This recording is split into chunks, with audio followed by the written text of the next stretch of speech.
Bonjour à tous et bienvenue dans notre vidéo mensuelle de Key Private. Bonjour Geert. Bonjour Fanny. Alors le mois de décembre, on l'a vu, a été un mois qui a été de nouveau très difficile, avec des marchés qui ont de nouveau subi pas mal de corrections. C'est lié notamment à certaines statistiques économiques assez décevantes. Est-ce que tu peux nous expliquer exactement les raisons notamment et ces statistiques qui ont provoqué ce contexte assez volatile sur les marchés au mois de décembre? Oui. Donc, dans les vidéos précédentes, on a bien illustré le ralentissement économique de l'économie mondiale. Ce mois-ci, j'ai apporté un slide qui montre l'évolution des investissements dans le secteur de la technologie, les machines et aussi le secteur automobile. Bon, je pense que la tendance est très claire, c'est très négatif. Donc, sur le plan mondial, il y a un ralentissement économique. Ce ralentissement économique provoque un ralentissement des investissements des entreprises et c'est un mauvais signal pour l'économie, pour l'évolution de l'emploi, de l'activité et donc aussi, je pense, pour les profits des entreprises qui sont cotées en bourse. Donc, en général, donc, les statistiques macroéconomiques restent assez négatives pour la zone euro, mais aussi pour le Japon, pour les pays émergents et aussi ces derniers temps pour l'économie américaine. Donc, en général, les investissements sont à la baisse. Alors, il y a malgré tout quand même une bonne nouvelle dans ce contexte, c'est que on voit que l'inflation amorce petit à petit une tendance à la baisse.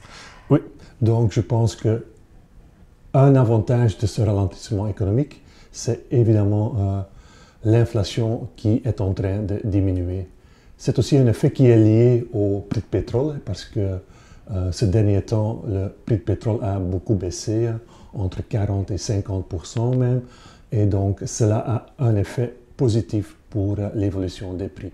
Donc ça c'est un peu, je pense, l'avantage de ce ralentissement économique, que la pression sur les prix est en train de diminuer. C'est aussi un bon signal pour l'évolution des taux à long terme, mais aussi des taux à court terme, parce que maintenant, avec l'inflation qui est en train de baisser, il n'y a plus de raisons pour lesquelles les intérêts, les taux d'intérêt à long terme et à court terme continuent à monter. Oui, ce qui pourrait être un peu plus favorable. Ouais. Au niveau des marchés boursiers. Alors, on l'a vu au mois de décembre, le comité d'investissement était déjà très défensif au niveau des portefeuilles, au niveau des stratégies qui avaient été donc décidées. Ça a malgré tout aidé, je pense, au niveau des performances, ou en tout cas à limiter la baisse dans nos portefeuilles. Oui, donc un de nos objectifs, c'est de bien limiter les pertes pour les clients, pour les investisseurs. Bon, le mois de décembre était assez négatif pour les actions, aussi le dernier trimestre de 2018, mais ici on parle de décembre 2018. On voit qu'en général, l'Eurostoxx 50 a perdu un peu plus de 4%, même 9% pour le S&P 500 et moins 2,70% pour les pays émergents. Donc en général, en moyenne, les bourses ont perdu entre 5 et 6%. Dans ce cas-là, avec notre approche, notre politique défensive, nous avons bien limité les pertes dans les différents profils de Key Private. Par exemple, dans le profil 5, on n'a perdu que 1,73%, 1,70% pour le profil 7. Je pense que c'est lié au niveau de liquidité qui était déjà à 40% en décembre. Mais aussi, en décembre, nous n'avons qu'une position en action, c'est donc le S&P 500. Et dans les obligations, nous avons eu une préférence pour les obligations d'État de la zone euro qui ont bien résisté pendant la chute des actions. Donc, notre approche défensive a porté ses fruits et donc nous avons bien limité les pertes dans nos portefeuilles. Alors, début 2019, on pourrait dire qu'il a plutôt bien démarré. On a vu quand même certaines remontées au niveau des indices. Est-ce que le comité d'investissement redevient plutôt positif au niveau des marchés ou est-ce que le comité adopte toujours cette position défensive? Oui, c'est la deuxième option. Donc, nous restons quand même très défensifs dans nos portefeuilles. Il est vrai que depuis le début de janvier, les marchés des actions ont bien monté, mais selon les membres du comité d'investissement, c'est plutôt un rebond technique. On ne peut pas oublier que dans les derniers mois de 2018, certains indices ont perdu 20-25%. Donc, c'est quand même logique de s'attendre à un rebond technique qui se joue maintenant. Dans cet environnement, nous restons très défensifs.